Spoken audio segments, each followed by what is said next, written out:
This is an iHeart podcast. Guaranteed human.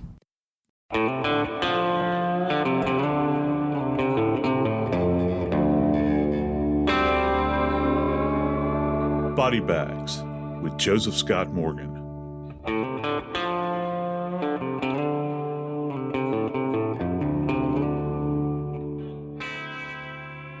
In vino veritas, in wine, there's truth. I don't necessarily know if there's truth, but I think that consumption of a nice bottle of wine may loosen you up to speak of things that otherwise might not be said in any other circumstance. And as a vessel, there are not too many other things out there that function that are quite as exquisite as a nice wine bottle. And there's all kinds now that are out there in different colors and shapes, certainly. They all retain kind of their own basic anatomy.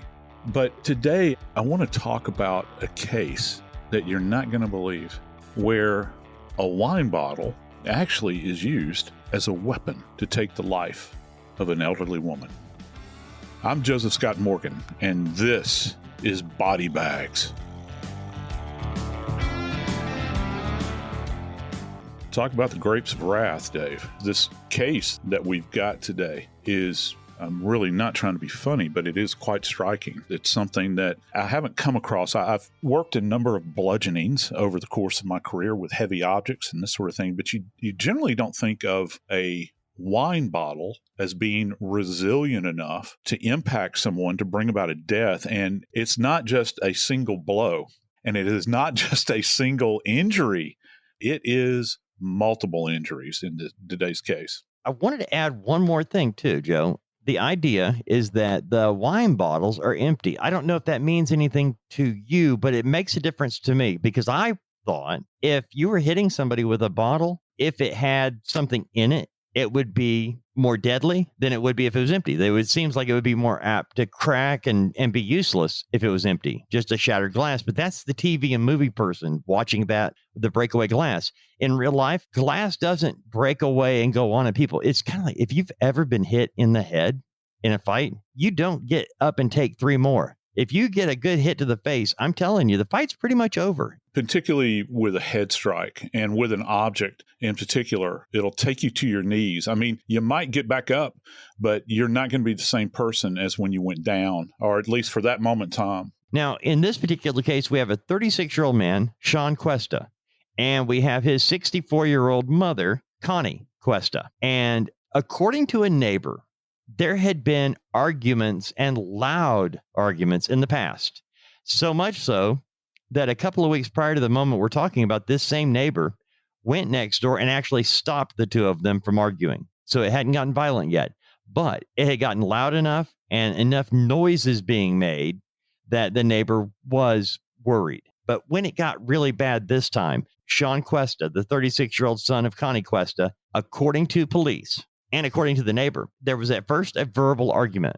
That verbal argument became physical. And at first, it was throwing objects. There are several different objects that were apparently thrown. It was when obviously it's a fight. It's not just one-sided. It's not just the son throwing things at the mother who's dodging them. She actually was fighting back. She had to. When the son got to the wine bottles, that's when he decided this is the weapon. According to a neighbor, it sounded like they were tearing the building down. By the time the neighbor got there, and you and I were talking about this before, because there's been some mention of Connie Cuesta's spouse. They're not naming him, and I don't know why that is, but they've named the son who's been arrested, but they haven't named the spouse. They call him the spouse. But anyway, when he wasn't home when all this is going on. A neighbor told him, hey man, it's bad. That's when they went in and found Connie Cuesta on the floor in the master bedroom. When they found her, shirt was off and her panties were down to her knees. And the police found blood in the living room, substantial blood in the living room, and of course in the master bedroom where they found her body face down. A lot of dynamics here. Let's go back to the bottles real quick, because this is significant when you're talking about kind of this impassioned, and you see it a lot with familial cases. People are always terrified of stranger on stranger crime. That's not what terrifies me. And it is scary. If you're walking down a darkened street, you come across an alley, the hair on the back of your neck stands up. You don't know what's down the alley, who's down the alley. In more danger with the people that are in your intimate circle than you ever will be out on the street in most cases. And when you're talking about an intimate environment, when something as odd as a wine bottle is retrieved and is used as a weapon in investigations, that's something that we call a weapon of opportunity. We know the arguing started early in the day around 10 a.m. and continued all day long, enough so that the neighbor was bothered by it. And when the victim's spouse came home, the neighbor went out and got him and said, there's something bad that's been going on all day. Now, according to police, the investigation reveals that apparently Sean Cuesta was throwing stuff at Connie, first his stepmother or mother, and then started beating her in the head with the wine bottles. I'm going to use plural because I got to assume a bottle's going to break, Joe. The head is not soft tissue, is it?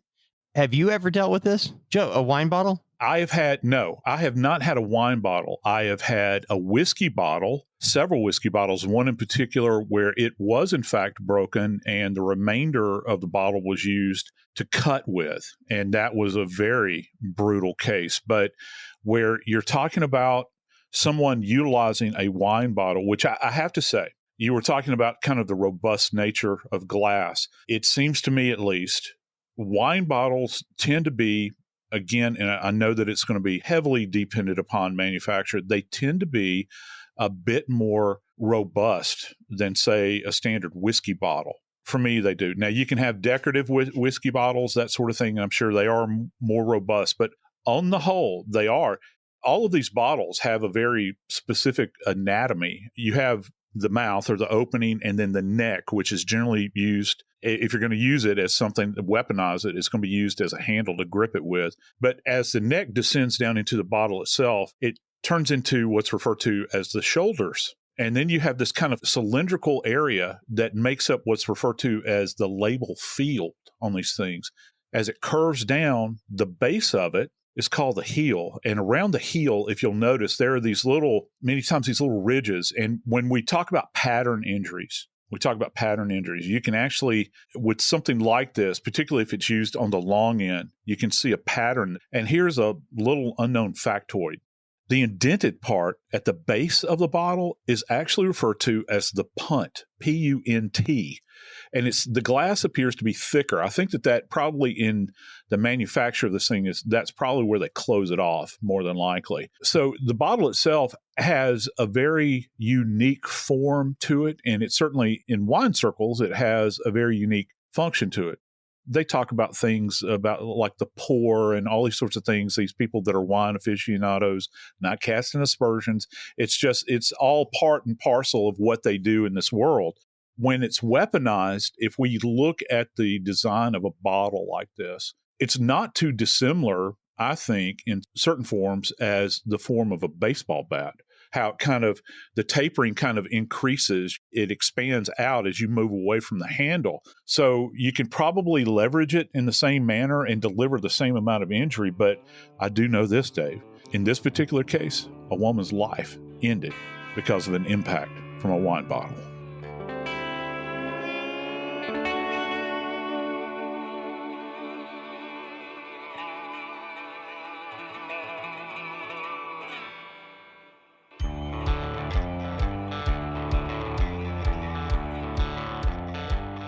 When Miss Cuesta's husband found her, it's often hard for me, even though I've seen so many of these cases, to try to put myself into what we refer to in death investigation as the finder's position. On a little aside, I still remember the first time I ever found a body. I was never the finder. I was always the person that would come out to the scene because someone else was the finder. And I actually discovered a body in a house subsequent to an ongoing investigation into another death. And I entered a bedroom and found a guy wrapped in a carpet that had been beaten to death with a crowbar. And what a way to start off with the first one you ever find is a guy that, interestingly enough, was bludgeoned to death. So it's really hard for me to put myself in the position of the finder to think about what they're experiencing in their mind When you walk into the home in which you've occupied with your wife and your family all these years, and you look around and you know that there's a lot of destruction in here. We're talking about a fight. And the reason I know this is that police have said that you've got blood that is essentially in the living room. And we know her body was found in the master bedroom. So you've got a fight that initiated somewhere and continued on. That's one of the reasons when you hear us talk on television in particular, and reporters talk to people like me or police officers, they'll say, well, was there any sign of a struggle? Our standard format is, well, there was no signs of forced entry and struggle. And it's almost boilerplate. We say that all the time.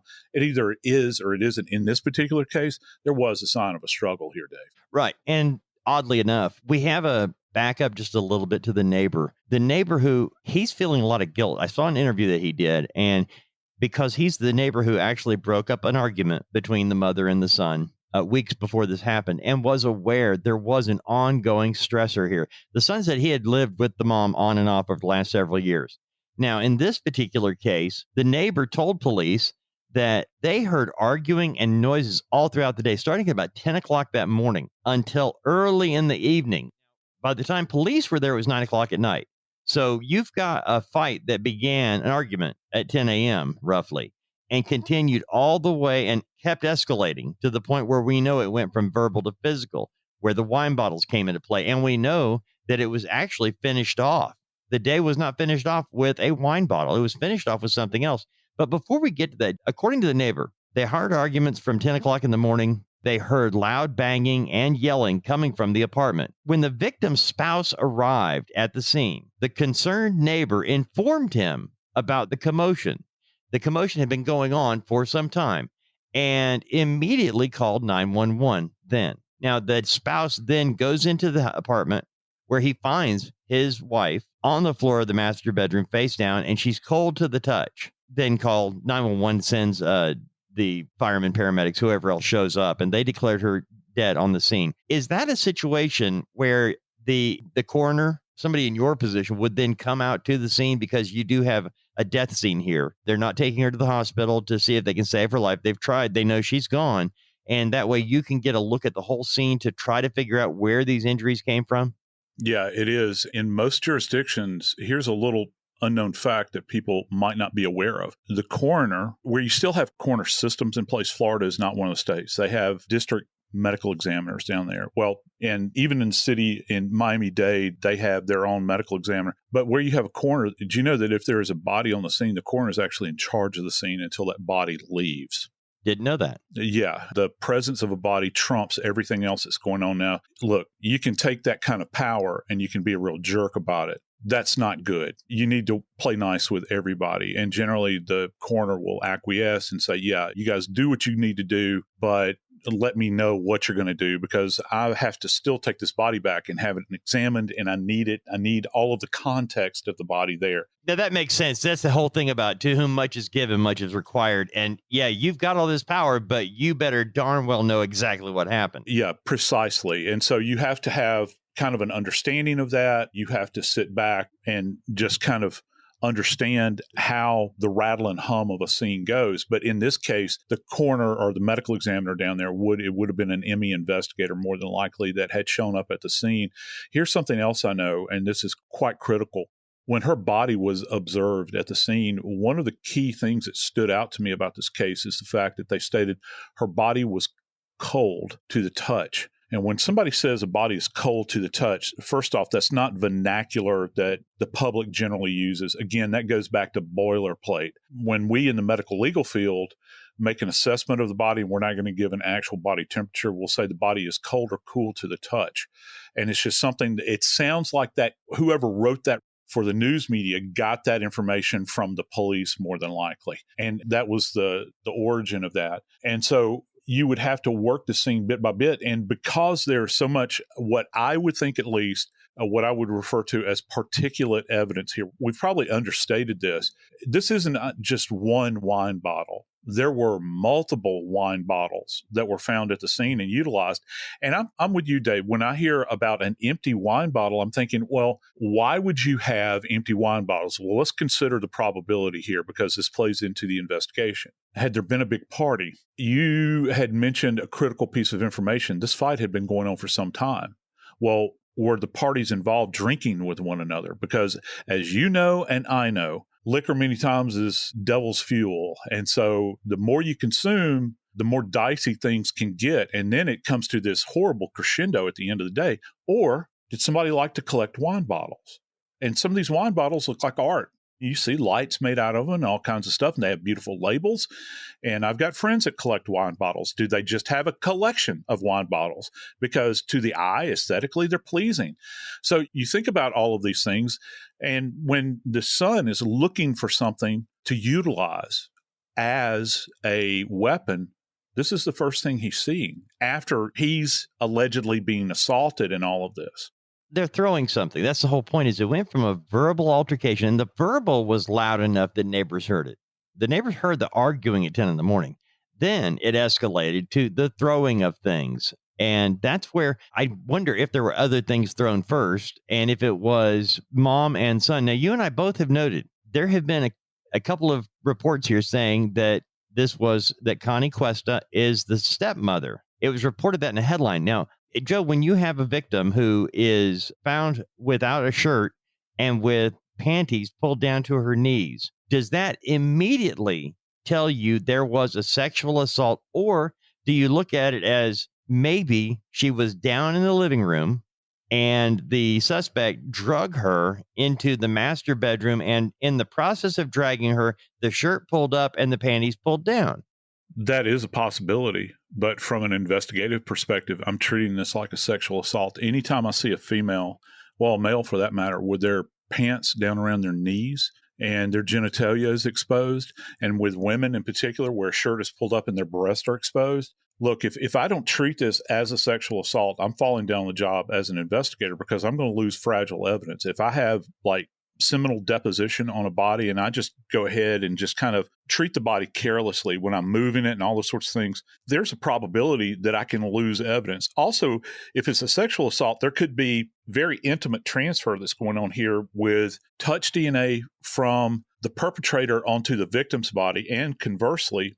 In addition to that, you can have hair transfer. And think about this. What kind of surface was she found on? Was she found on a carpeted surface? Let's say that she's got carpet fibers on the front, the anterior aspect of her legs. And then she's found in the bedroom and she's got carpet fibers on the posterior surface of the legs. And there's different carpet in the living room than there is in the master bedroom.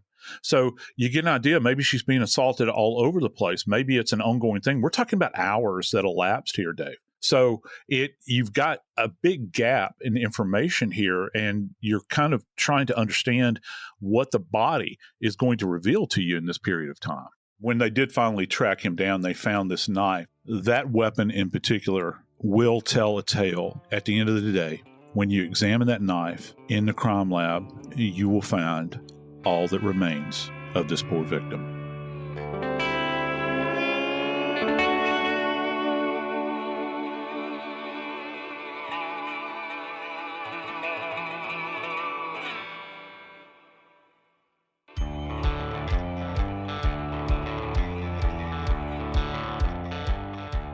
So come to find out, this knife, which is eventually found on the alleged perpetrator's person, in his backpack nonetheless, and it's going to be covered in blood, and I think to a certain degree probably bone once this thing's taken back to the state crime lab. You're in the circumstance, you know that you've just beaten and stabbed in the skull nonetheless. These injuries were in her temple, the knife wounds. What do you do? Where do you go? Where does your mind go at this point where you're going to say, okay, I'm going to leave. I've got my backpack and I'm taking it on the road?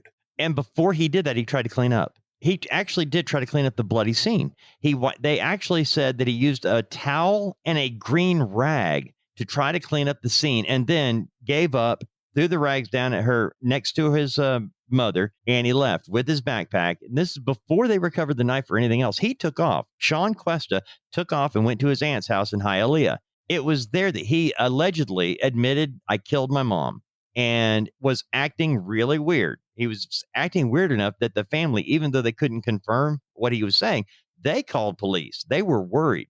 So they call police, the police show up, and they did what they call a Baker Act. What's the Baker Act? It is, bottom line, a 72-hour mental health hold. Okay, psych hold. Yeah, it's a psych hold. And when they say they Baker acted him, that means that they can hold him for up to 72 hours without any charges. And that's what they did. And then they were able to find the knife in the backpack and go back to the crime scene and figure everything out. I came across something in this case that I don't know that I have ever heard the police or medical examiner state before. Now, I got to tell you, that's saying something. You never hear everything, but when I heard this, first off, I knew that this victim had not been in a car accident. I knew that this was a person-on-person attack. I knew that there were wine bottles that were being used to strike her multiple times, blunt force trauma. But Dave, according to the reports, this victim, they said, not some, they said every. Now, I wasn't there. I can't verify it. But they said that every organ in this woman's body sustained a laceration. Now, we've talked about lacerations, I think, recently on an episode, the difference between incised wounds and lacerations. Here is a perfect example because, with lacerations, that's something that only arises from blunt force trauma. And let's consider, very briefly, let's just consider the organs that we're talking about. When you say organs now, and you say every organ, all internal organs. So we're probably, are they saying the bowel, the small bowel and the large bowel? I don't know. They're saying all organs were lacerated. We do know that we have a liver. Is the largest organ in the body. And if you'll feel just beneath the base of your right rib cage, it's right there. You slide on over on the other side, and you've got your pancreas and your spleen right down there. Spleens sustain, and there's a lot of people that have splenectomies over the years, and many times those arise from motor vehicle accidents. They're very fragile, and they sit on the left aspect of the abdomen, the upper abdomen. I can understand that. But then you have the pancreas that stems off of the spleen. I'm thinking, was the pancreas also lacerated? You're saying all organs now. And yeah, I've seen lacerated pancreases. But again, most of the time it comes from a fall from a great height, or it comes from a motor vehicle accident. Then we go superior to the diaphragm. We've got both lungs. Are we talking about both lungs are lacerated? Then we go to the heart. Has the heart been lacerated? You're talking about all organs, all right? All internal organs. And then it brings us to the brain. I think that we can probably explain the brain pretty easily. And yeah, blunt force trauma will in fact lacerate a brain. It has to be pretty significant. Most of the time you're going to get evidence of what's called coup or contra coup injuries, where you'll get these big hemorrhagic areas where the brain kind of sloshes back and forth. I'm taking it at face value. When they're saying all, I'm including the brain in this as well. To have this level of trauma on a body where every organ is in fact impacted, it would take, first off, time. Then you would have to have an instrument that is so very resilient. You'd have to be able to put it into the hands of someone that could wield it with the appropriate amount of force, or the needed force, in order to direct that energy at that specific organ system. And in the case of utilizing a bottle, you're going to have more than one, Dave. Well, you mentioned the other day when we were talking about this, and I didn't know the laceration term and blunt force trauma. That was all new to me. And this actually says, I'm reading the report, it says the victim died of internal bleeding resulting from all internal organs being lacerated from blunt force trauma. Now, if the victim had one blunt force injury that caused an internal organ to be lacerated, wouldn't that pretty much debilitate a 64-year-old woman? Just one. Yeah, any one of those organs would be sufficient to bring about death. And here's another thing. We go back to what we had said in an earlier segment where her body was cold to the touch. I really have to think here that when they're doing the examination on her, how many of these lacerations took place antemortem and how many took place postmortem? You've got two things that are going on here. If this was, in fact, a sexual assault, because when you have a body demonstrated with no shirt on, pants pulled down, for any investigator worth their salt out there, that's the first thing they're going to think of, that this is some kind of sexually motivated assault that has occurred. And is that something that took place post-mortem? And then on top of that, you begin to think about a knife. Now, this knife was not driven once, not twice, not 3 times, but 4 times into her temporal bone, actually the left temporal bone. So if you take your left hand and put it up just posterior to your left eye, that's going to be your temporal bone. And it's one of the thinner bones of the skull. It's not impossible to have a knife driven through there. And as a matter of fact, even though it is, and we've talked about sharp force injury versus blunt force, depending upon the knife that was utilized in this case and it's passing through bone, you could make an argument that if he buries this thing down to the hilt of the knife or the hilt guard, or if it's like a flip knife, like a butt style knife, to the body of the knife, that the body of the knife or the hilt, the hand protector, can actually work as a blunt instrument. So you can get underlying fracture in there. But either way, you would be looking for hemorrhage in that area. And if it's absent hemorrhage, Dave, this means that this was done post-mortem. So they've got so many injuries to kind of analyze and assess throughout this thing. They're trying to determine order. And orders, you can't determine actual order like A, B, C, D, like that. The order I'm talking about is postmortem versus antemortem, and or perimortem, which means in the throes of death. It's kind of that middle milky ground. So that's the order that you're looking at here. And then they're going to have to, and I can tell you for a fact that they will have done a rape kit on this lady as well. We haven't heard anything about that, but we are just now hearing all of the details. But Joe, to stab somebody in the temple with a knife 4 times. What are we talking about in terms of force? You have to be close up. The other ones, you could be a little bit far away. I mean, you can strike somebody with a bottle at arm's length, but I'm thinking to actually put a knife into the temple of somebody you love. Yeah, it's very personal. And again, you're getting into that area where a person's identity is tied up in their appearance.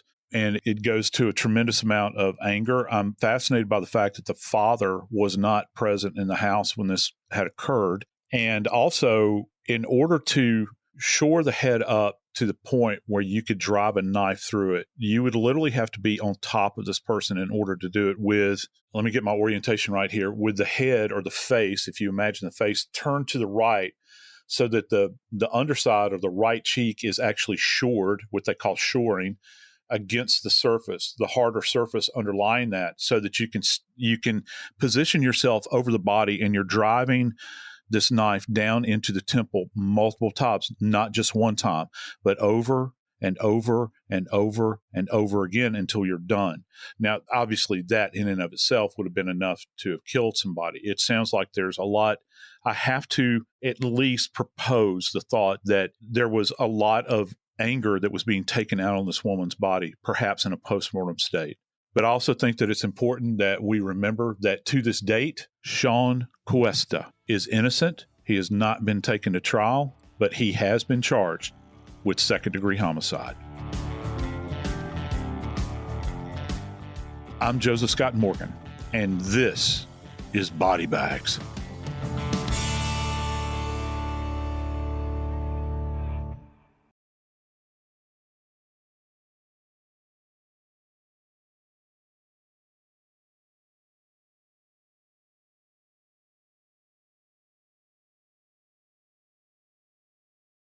This is an iHeart podcast. Guaranteed human.